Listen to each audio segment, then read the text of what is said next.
A surprise surge, U.S. new home sales jumping 16.6% in May, crushing expectations, nearly 13% higher year over year. Joining us now is Bill Darcy, National Kitchen and Bath Association's CEO.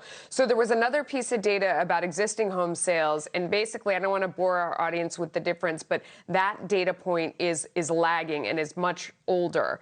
And the new data point is about the new home sales that have seen a big spike. And analysts think this shows a big rebound. It went down during the coronavirus, but then a whole bunch of people bought new homes.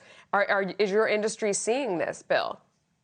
Yeah, Melissa, thank you for first having me back. NKBA members, our industry has seen fared better than most. We've had been impacted, no doubt, but the optimism about the months ahead now versus a few months ago is much better.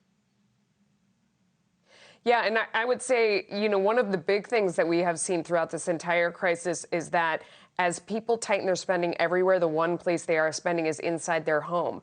Because there is this thought that if you're not going to move and buy a new house and you're in the house you're in, you could get locked in again.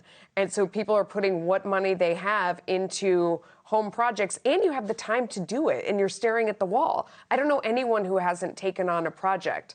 Have your members benefited from that, and who specifically? Is it more the bathroom guys, the kitchen guys?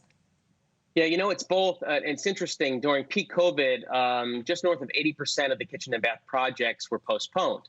However, good news is homeowners plan to reschedule 70% of those before the end of the year. So, it's disposable income, maybe marked for vacation, dining out, things are being diverted to K&B.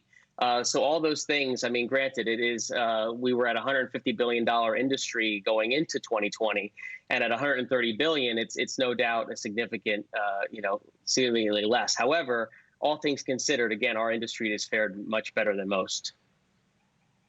Can you tell me some of the other trends that you're seeing right now? Yeah, a lot of it is, as you said, the DIY. It's people get inspired when they have to spend more time in the house. The people are not commuting, working from home, and whether you start with paint and then it ends up in a full remodel, you stare at those appliances, those cabinets, those countertops, and you realize, the age of the home is still it's still dated in the U.S. and there's a lot of repair and replacement needed. And the more time you look at these things, the more time you realize investing in that kitchen and bath is an important part for resale, for your own satisfaction in your own home. And if you have the funds to do so, these are the rooms where you spend the money.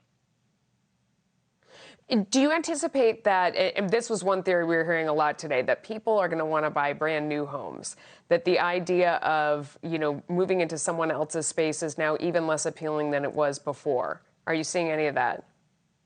We really haven't. That doesn't surprise me that, those would be the theories. Remodeling would be stronger in those homes that, people might purchase and completely renovate. New home construction is stronger right now. So, either way, I think, the good part for our industry is that the home is that place where you are and where you want to invest. And, NKBA members are really, they've struggled through some of the process, finding ways to deal with customers better in a safe environment and their contractors better. But at the end of the day, I think it is a continued investment in the home is an important part of our economy. And we're seeing that momentum continue right now. No, that's true. I had to have my fridge repaired in the middle of all this, and they had it down to a science. They were still coming out to service the appliances. They wanted to know about everybody's temperature. They were masked up. They were gloved. They had a whole process for it. But they came. They knew. People, you're at home. If your fridge isn't working, you need it fixed. Bill, thank you. It's always great to see you. Come back soon. Thank you. Thanks, Melissa. Connell. Thank you.